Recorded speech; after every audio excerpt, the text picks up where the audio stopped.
Hello નમસ્કાર વિદ્યાર્થી મિત્રો, ગુજરાત એજ્યુકેશન યુટ્યુબ ચેનલ પર આપ સર્વનું હાર્દિક સ્વાગત છે। મિત્રો, આજના વિડીયોની અંદર આપણે વાત કરીશું ધોરણ 8 વિષય સામાજિક વિજ્ઞાનની અંદર દ્વિતીય પરીક્ષાની અંદર ખૂબ જ ઉપયોગી થાય તેવું વિકાસ મૂલ્યાંકન લક્ષી અસાઇનમેન્ટમાંથી પ્રશ્ન 2નું સંપૂર્ણ સોલ્યુશન આપણે નિહાળવાના છે। તો આ વિડીયોને અંત સુધી જોવાનું ભૂલતા નહીં। ચેનલ ઉપર પ્રથમ વખત આવેલા હો તો ચેનલને સબસ્ક્રાઇબ કરી દેજો અને આ વિડીયોને તમારા અન્ય મિત્રો સુધી શેર કરી દેજો। તો આજે આપણે વાત કરીશું પ્રશ્ન 2 ક ધોરણ 8 વિષય સામાજિક વિજ્ઞાન કે બંધ બેસતા જોડકા રચો। તો પ્રકરણ 5 માંથી પહેલું જોડકું જોઈએ તો ડૉક્ટર ઝાકીર હુસેન, તો એનો જવાબ આવશે બીજા નંબરનો કે શિક્ષણ સમિતિના અધ્યક્ષ છે। ત્યારબાદ બીજું છે મહાત્મા ગાંધી, તો એ આવશે ગુજરાત વિદ્યાપીઠના સ્થાપક। ત્રીજું છે કે રવિન્દ્રનાથ ટાગોર, તો એ જવાબ આવશે પ્રખર પ્રકૃતિવાદી। અને ચોથું છે કે રાજા રામ મોહન રાય, તો જવાબ આવશે આત્મીય સભાના સ્થાપક। ત્યારબાદ વાત કરીએ પ્રકરણ 6, એમાં પહેલું છે કે ચંપારણ સત્યાગ્રહ, તો એ આવશે મોતીહારી।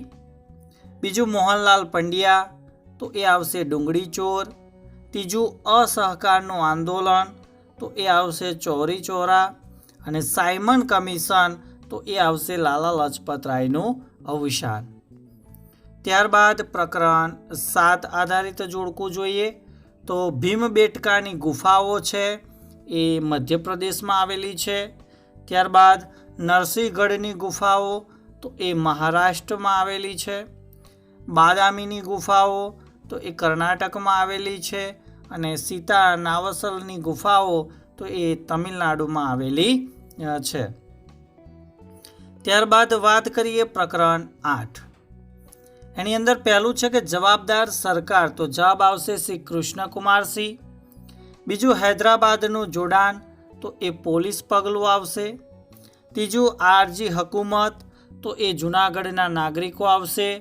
અને ચોથું કાશ્મીરના મહારાજા, તો એ આવશે હરિસિંહ ડોગરા। ત્યારબાદ પ્રકરણ 12, એમાં પહેલું છે કે કૃષિ આધારિત ઉદ્યોગ, તો એ આવશે સનના કાપડનો ઉદ્યોગ। બીજું પશુ આધારિત ઉદ્યોગ, તો એ આવશે ચર્મ ઉદ્યોગ। ત્રીજું છે કે વન આધારિત ઉદ્યોગ, તો એ આવશે કાગળ ઉદ્યોગ। ચોથું ખનિજ આધારિત ઉદ્યોગ, તો એ આવશે રસાયણ ઉદ્યોગ। ત્યારબાદ પ્રકરણ 13, એમાં અહીંયા ભારતમાં છે અને એ રાજ્ય છે। તો પહેલું છે કે સૌથી વધારે વસ્તી ધરાવતું રાજ્ય ભારતમાં કયું છે, તો એ આવશે ઉત્તર પ્રદેશ। ત્યારબાદ ભારતમાં સૌથી ઓછી વસ્તી ધરાવતું રાજ્ય, તો એ આવશે સિક્કિમ રાજ્ય। ત્યારબાદ ભારતમાં સૌથી વધુ વસ્તી ગીચતા ધરાવતું રાજ્ય, તો એ આવશે બિહાર। અને ભારતમાં સૌથી ઓછી વસ્તી ગીચતા ધરાવતું રાજ્ય, એ આવશે અરુણાચલ પ્રદેશ। ત્યારબાદ પ્રકરણ 14, પહેલું છે કે ભૂસ્ખલનથી પ્રભાવિત વિસ્તાર, તો એ આવશે ઈડર સાબરકાંઠા। બીજું તીડથી અસર પામનાર રાજ્ય, તો એ આવશે ગુજરાત। ત્રીજું વિષાણુજન્ય રોગ, તો એ આવશે કોરોના। અને ફટાકડાના કારખાનામાં વિસ્ફોટ, તો એ આવશે ઔદ્યોગિક અકસ્માત। ત્યારબાદ પ્રકરણ 17, પહેલું છે કે તાબાની અદાલત, તો એ આવશે તાલુકા અદાલત। બીજું જિલ્લા ન્યાયાધીશની નિમણૂક, તો એ આવશે રાજ્યપાલ। ફોજદારી મુકદ્દમાના ન્યાયાધીશ, તો એ સેશન્સ ન્યાયાધીશ આવશે। અને મહાનગર એટલે કે મેટ્રો શહેર, તો એની અંદર સિટી સિવિલ અદાલત આવશે। ત્યારબાદ પ્રકરણ 18 આધારિત જોડકું કે પછાત વર્ગો, તો એ આવશે બંધારણીય હકો, એનો જવાબ આવશે। બીજું માનવ અધિકારો, તો એ સંયુક્ત રાષ્ટ્રો આવશે।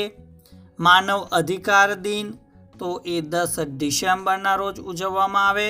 અને બાળ અધિકાર દિન, તો એ આવશે 20 નવેમ્બર।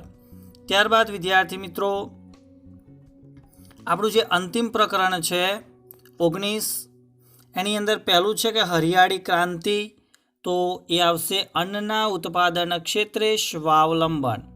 બીજું છે મૂળભૂત જરૂરિયાતો, તો એ આવશે અન્ન, વસ્ત્ર અને રહેઠાણ. ત્રીજું છે ઔદ્યોગિક વસાહત, તો એ આવશે સ્પેશિયલ ઇન્ડસ્ટ્રીયલ ઝોન. અને શ્વેત ક્રાંતિ એ આવશે સહકારી પ્રવૃત્તિની સફળતા. તો વિદ્યાર્થી મિત્રો, આ વિડીયોની અંદર આપણે જોડકાનું સંપૂર્ણ સોલ્યુશન નિહાળ્યું.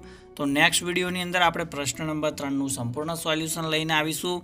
ત્યાં સુધી જય હિન્દ, જય ભારત.